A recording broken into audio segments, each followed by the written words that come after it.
I'm happy to be here, and I'd like to really thank the Dubai Future Foundation for bringing us together again this year in what has quickly become a stage not only to discuss the future, but actually to build it. My name is Mohamed Shelbaya. I am the CEO of PepsiCo for the Middle East and Africa.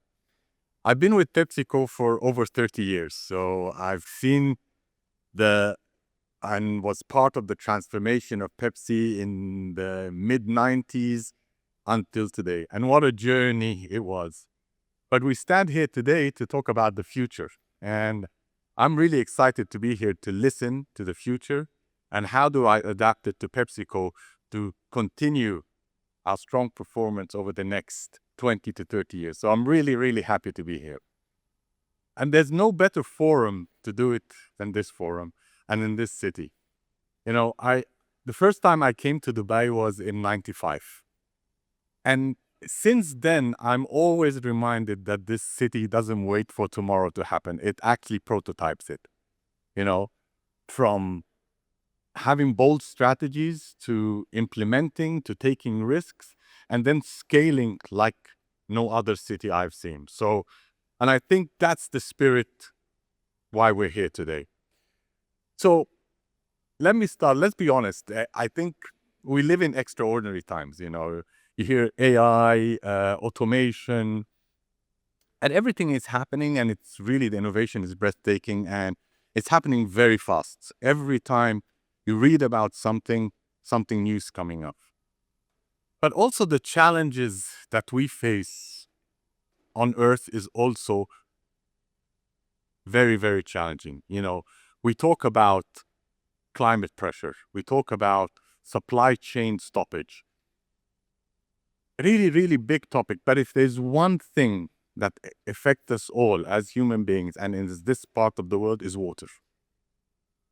The scarcity of water is real and it's impacting lives of millions. You know, when I read today, over 2 billion people don't have access to clean water. This should be not happening in this day and age. When half the population doesn't have the proper living sanitaries in clean water. And really, when I talk about innovation, water touches everything. It touches manufacture, it touches agriculture, it touches energy, and now it's touching diplomacies. So I think as we are gathered here today, let's think what the opportunities are. If we just think of water not as a constraint, but as a catalyst. What if the innovation of tomorrow is not digital, it's liquid? Water is the life of everything. We as human beings function with it and everything else goes with it. It's really when companies look at it, it's where sustainability, equity, and growth all intersect. And there's nothing like it. You know, when you think of whatever projects you do, it is water that is really driving that. And at PepsiCo, we're seeing that potential. We depend on water. We do. We run our plants, we run our agro fields. We need water, but we also have a responsibility. And I always say responsibility lies with the youth. Give them opportunities, and that's why we started the Aquapreneurs, what we call Aquapreneurs. And these are young innovators that have grown tired of system legislations that are to change. And they've gone to say, okay, how can I build around them? So we have a couple of really nice stories. And there's one story that I really, when I hear it, I get goosebumps. And it's so simple. And you say, why didn't I think of that? So, and this story started in the deserts of Tunis. Okay. So this young innovator was camping and he slept. And when he woke up, the tent was filled with dew. So at that moment, this young innovator said, okay, if Mother Nature can extract water from thin air, why can't humans do it? So he started working with an engineer friend, and he came up with a prototype, and he was able to extract 30 liters of clean water a day. Okay, sounds good. It's working. But then came the question, how do I scale? Because there's a lot of great ideas that come out, but not able to scale them. So that's where we come in, and companies like us come in. And that's where we had the Mega Green Accelerator in collaboration with SABIC and Astrolabs. And I think we were able to take that small project and introduce him to unlock supply chain, get investors to look at, how do we size it? Really get him into the market. And what was a very small idea, now it's scaled up into something that service our region. Another example that we have is another entrepreneur called YY Regen. And these are agrotech in the agriculture business, because our potato business really requires a lot of agriculture, a lot of water. And these guys just said, okay, what if we use the solar system? And we're a country or a region that we have plenty of that. So how do we use that in order to regulate the water and the energy efficiently to farmers? Not more, not less, but the right. And I think that is a solution where this region needs. So I'm happy to say that these are two of the finalists of last year's Mega Green Accelerator. Um, um, so when I look at that, I always say it's the youth that can find the solutions. This young generation, if you give them the problem, you give them the right resources, they come up with solutions, and they may even surprise you with new industries, new revenue streams. And that's what's really excites me about this region. Middle East and Africa has a wealth of youth. 65% of the population is under 30. That's a huge, huge power that we need to unleash. And the good thing about the youth these days, they understand. They're digitally savvy.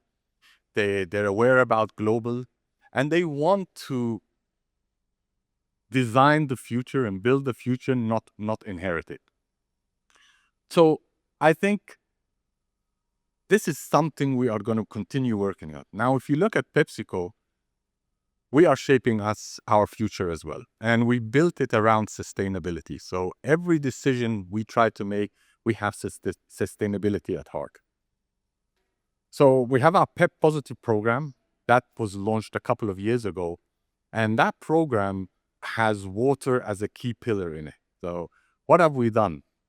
So last year, we were able to replenish around 24 billion liters of water from our facilities. Now, imagine that 24 billion liters of water. Just to picture it, it is the size of 10,000 Olympic swimming pools. Okay? And we said we're nearly going to achieve a goal of replenishing 100% of the water in high-risk water areas that we operate in. By 2030, we're going to offer 100 million people with clean water across the facilities we work in. So we're moving towards that goal.